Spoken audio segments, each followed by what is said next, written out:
Ganito naman gagawin nyo pag gusto nyo ng bonggang birthday party na masarap pero hindi halatang tinipid.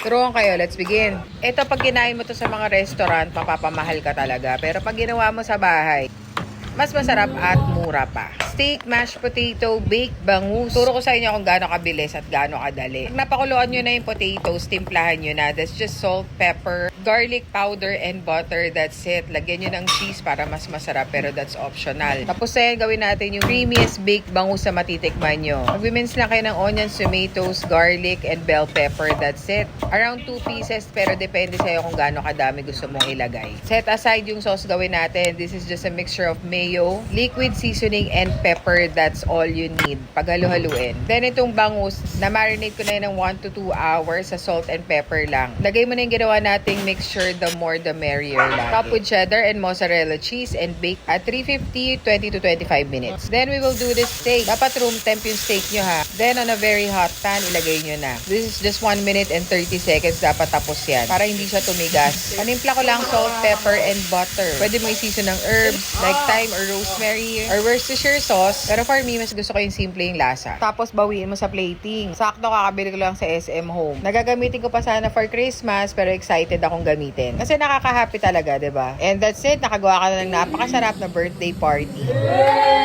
Mas affordable and lahat mag-enjoy. At syempre, ramdam yung love mo. Yun naman talaga yung pinaka-importante dyan. Birthday na anak yan. Say happy birthday, Pacey!